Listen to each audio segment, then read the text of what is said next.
Hey, what's up? How's everybody doing today? Today I want to talk to you guys about something really cool. It's called a BHAG, Big, Hairy, Audacious Goal. How do you set these big, hairy, audacious goals? And then how do you achieve these big, hairy, audacious goals? But before we jump right into the video, don't forget to hit that like button.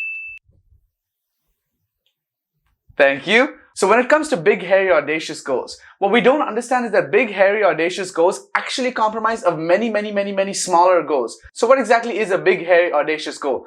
So a big, hairy, audacious goal is one of those goals which are like, to you right now, like mind blasting, like absolutely crazy, something that you don't even know you could possibly achieve. And you're like, I could never achieve that. But you know what? You can do it. And I'm going to show you how right after you hit that like button for the YouTube algorithm. So, when you start looking at your big, hairy, audacious goals, bhag. So, fun fact actually, before we get into it, this word right here actually in Hindi, which is the local language in India, is actually means run, to run. So, I feel like it correlates really well with big, hairy, audacious goal because it's getting you closer to your goal as you keep running towards it. And that's super cool for me. So, I just wanted to kind of throw that little snippet in here. But anyways, so I've kind of broken down this achieving of a big, hairy, audacious goal into 3 super simple steps, and I'm going to help you guys understand that and see how you can break down any massive goal and you can actually achieve it super easily. So the first step is actually you have to think it. Once you think it and once you dream it, so once you're thinking about, for example, let's take one of my big, hairy, audacious goals. When I was younger, when I was going to college back in India, I wanted to actually start a food business. I wanted to start a restaurant. And the reason I wanted to do this is because I enjoyed cooking and I wanted to use that passion to actually make some money as well. So what I did was, I actually started the small home delivery service on Sunday nights exclusively. It was for the college kids. And the reason I thought of Sunday nights exclusively is because my girlfriend at the time was actually in the college dorms. The college dorms would actually give breakfast, lunch, and dinner to all the students staying there, except for Sunday nights, they did not offer them dinner, so they had to fend for themselves. Now, these are college students that don't have too much money. So I figured, okay, let me see if I can create a business around this where I can actually cook some food and give it to them exclusively on Sunday nights. So I created this brand called Foodie Call. It was my play on Booty Call, but I called it Foodie Call. So that was my brand that I created. And when I created that brand, basically what I did was I would cook food myself in my house and then bring it to the dormitory and deliver it myself. So I had this little Google spreadsheet that I had set out and all kinds of cool stuff. So I thought about it. I thought, okay, this is a problem. I need to fix it. So I thought about it. That was step number 1. Thinking it. Step number 2 was actually going ahead and planning it. So now I've had this idea. I've had this beautiful idea of I'm going to give food to these guys. I'm going to feed these guys. Then I had to plan it. How did I plan it? Okay, I said, how can I execute on this? I have to have a system where I can actually get all these people to give me their orders. So I got a second phone so that would be like my Foodie Call phone. And then I'd have people calling me on that phone and I'd have people also going online. I created a website and I created like a Google Sheets basically. And in the Google Sheets, they put what they wanted to eat. They put how many of that they want to eat. I had different options like vegetarian, non-vegetarian. So I did just a couple pastas. I did some chicken tenders, brownies, very basic stuff, but enough to attract crowds to it. So I got a lot of orders through that. And then after that, I said, okay, now how am I actually going to go ahead and execute all of this? So I had to plan all of this. It's not just you get up one day and you just go and do it. A lot of us with our big, hairy, audacious goals, we stray away from it so much because we're so scared that we're not going to know what to do to achieve it. So break it down into smaller goals and try and see what you can do to achieve it. Like in this case, for example, what I basically did was I said, okay, once I've got the order, now how do I go ahead and actually cook this? Now I started realizing that I was cooking at massive scales. So I started taking help from my mother, I started taking help from my brother, I started taking help from my girlfriend. I would go to the store after the orders were placed, so I put a cutoff at 6 o'clock. At 6 o'clock, I'd put the cutoff, and then I actually planned to go to the store, buy the ingredients, all of that, because I was a broke college student too, you know? So I used all my money to buy the ingredients, then I'd come back home and I'd stand there for 2-3 hours cooking, and then by 10 p.m. I'd take my car out and I'd go deliver all of these food. And I didn't even have a car, so I had to borrow my mom's car. So I kind of planned out all of this and I said, okay, this is how I'm going to do it, this is how I'm going to do it. And then came the most important part, executing. Step 3, execution. No good plan is good without execution. You have to be able to execute on whatever plans you make.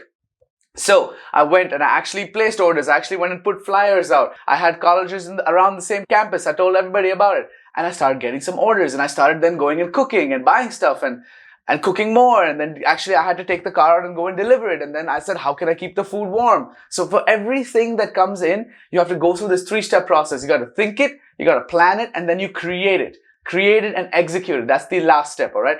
So basically, think, plan, and create. This is the 3-step process to achieving anything that you want to achieve. Just break it down into 3 simple steps and you will see that you'll be able to achieve it much more easily, much more efficiently, and 100% of the time.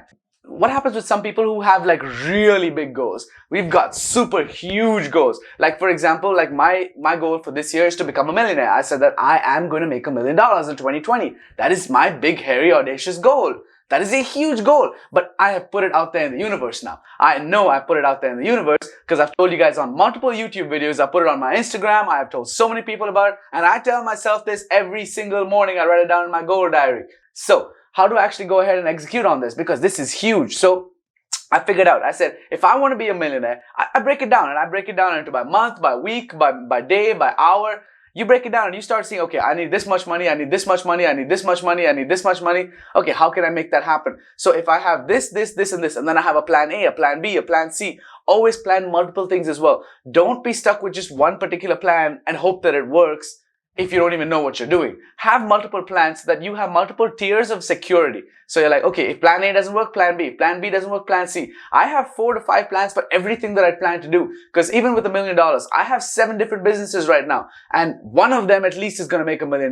Now imagine if every single one of those made $1 million. That would be crazy as well. And I'm going to try to hit those parameters on every single one of those businesses. But that's what is long-term thinking. When you think of a big, hairy, audacious goal, don't just think of it as a goal that I need to achieve today, right now. It's not going to happen because it's a huge goal. There are many more smaller achievements that are going to lead you towards achieving that final goal. There's a reason I wore this shirt today. This shirt is actually from the Smoky Mountains. It's from the first time that I actually came to the US and we went on a vacation to the Smoky Mountains in Gatlinburg. It signified to me some kind of a freedom. So I like wearing this shirt every once in a while, and I want to talk to you guys about that little bit of freedom that you can get from achieving your big, hairy, audacious goals. Because 10 years ago, if you told me that I would be in the US, much less a citizen of the US, living full-time in the US and working in the US and running businesses in the US, I would have laughed in your face and said that's not possible. So anything that you are thinking right now is not possible. Something that you think, I don't know if I can do this. This is too big for me. This is not meant for me. I don't have the skills. I don't have the time. I don't have the money. Stop making excuses. You can actually make whatever you want happen for you, provided you vision it and then you follow the 3-step process of think, plan, and create every single thing that you want on a small scale, on a bigger scale, a bigger scale, a bigger scale, a bigger scale, and then a massive scale, and achieve your big, hairy, audacious goal. Guys, I want you guys to comment below what your big, hairy, audacious goal is, and let's see how we can help you achieve your big, hairy, audacious goal, because I know you can do it. You just got to break it down. Sometimes we just need a little bit of help breaking down these goals. Don't be scared to ask for help. So many people say that asking for help makes you weaker. No, it doesn't. Absolutely not. Asking for help makes you stronger. Every time you ask for help, you are taking somebody else's knowledge and embracing that. You are not having to go through the hard lessons of learning it the hard way. You are learning from somebody else's expertise. Ask for help. Ask people around you for help. Tell them that you need help and get the help that you need to be able to achieve everything you want to achieve. You think any of the billionaires made it that way without asking for help? Absolutely not. They've all got coaches. They've all got mentors. They've all got people who help them. Don't do this alone, guys. Thank you so much for watching. I hope you enjoyed everything today. Don't forget to hit that like button if you haven't already for the YouTube algorithm. It really does help out the channel. Thank you so much. I do appreciate it. Hit that subscribe button as well if you want all kinds of cool content from me. I got my Instagram right over here as well. Follow me over there. I post all kinds of cool stuff on a daily basis. You follow me over there. I'll motivate you. I'll talk to you. Hit me a DM on Instagram. That's the best way to reach me. And I'll see you guys in the next one.